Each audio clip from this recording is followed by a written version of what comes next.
before the Joint Select Committee as also in the Lok Sabha, very strong arguments were advanced and it was said that something more should be done than what had been proposed at present in the case of linguistic minorities. This they wanted done by the insertion of a particular provision in the Constitution. It would be clear to honorable members when the Constitution Ninth Amendment Bill is taken into consideration. The States Reorganization Commission have also dealt with this question and have suggested that the minorities should not be allowed to develop a separatist tendency. They should not ask for a state within a state or something else incompatible with their citizenship of that particular state.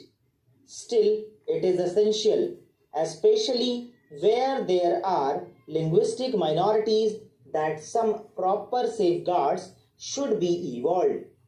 For that purpose, certain provisions have to be included in the Constitution. Now, some members of the Joint Select Committee in particular were not happy. They desired that something more should be done, and in particular they were anxious that these safeguards should be statutorily recognized, that is, either they should be placed in the States Reorganization Bill itself or in the Constitution. That question was considered by the Home Ministry, and we have already sent out to the various state governments a circular, a copy of which was placed before the Joint Select Committee.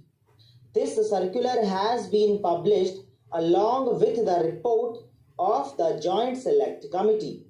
In that, honorable members will find that certain safeguards have been suggested regarding middle or high schools, regarding concessions in respect of administrative matters, etc. It was suggested that the governor ought to have some powers of making enquiries into these matters. The governor also will be making enquiries in the light of the amendment that has been proposed in the Constitution Ninth Amendment Bill. It was further contended that it would not be sufficient unless we have got statutory safeguards. So far as these statutory safeguards are concerned, it was considered that it would not be advisable in the interests of the linguistic minorities themselves to have these safeguards. What is most important is that though certain rights have to be safeguarded to the minorities, they have to develop a sense of oneness and harmony with the rest of the population, and the rest of the population also should not believe that these people have got separatist tendencies. If certain statutory safeguards were introduced, it was felt that they would lead rather to the worsening of the good relations between the linguistic minorities and others than to any improvement. Therefore, all that could be done was to send out a circular to the state governments, pointing out broadly the main features of such safeguards with the desire that they should protect or safeguard the interests of the minorities to the extent possible, subject to the reservations that I have already pointed out. It was also suggested that just as we have in the case of the scheduled castes and the tribes a commissioner appointed by the government who goes to the various states, finds out the position, and then makes a recommendation or a report which is considered by the Government of India, the state governments and others, there ought to be a separate officer for the purpose of finding out the position so far as the linguistic minorities are concerned.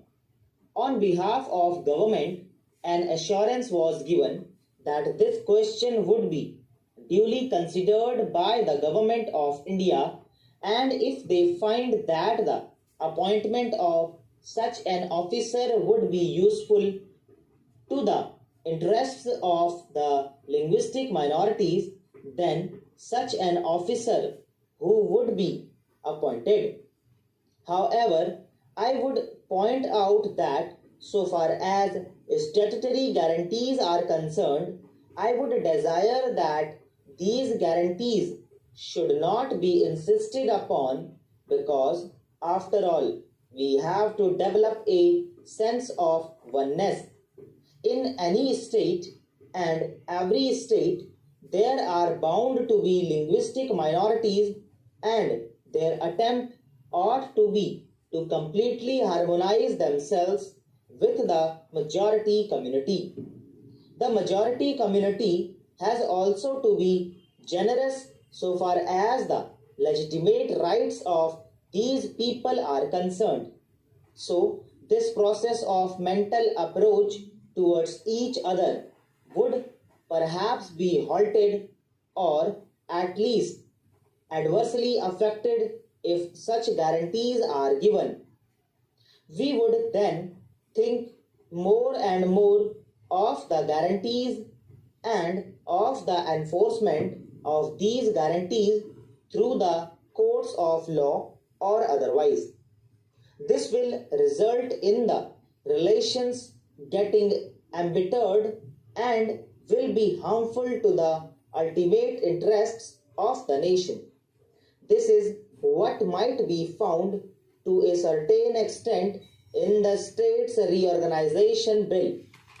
This question will be considered at a greater length when the Constitution 9th Amendment Bill comes before the House for consideration.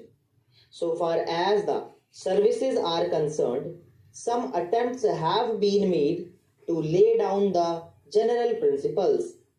There are only two All India services, namely the IAS and the IPS.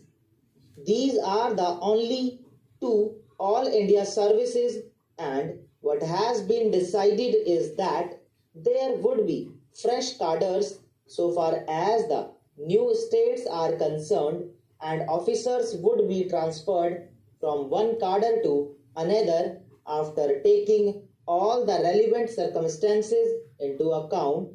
For example, the requirements of the states and also the work that these officers had carried on. That process would be completed after the work is started. The work has to go on, and the process would be complete as early as possible. So far as the state services are concerned, certain principles have been laid down. One such principle is that in the case of a whole state merging with another bigger state, all the officers at various levels will be carried over into that state. The difficulty arises when you have to deal with the question of the transfer of certain portions of a territory to one state and another portion to other states, as in the case of Andhra Pradesh and as in the case of Maharashtra. So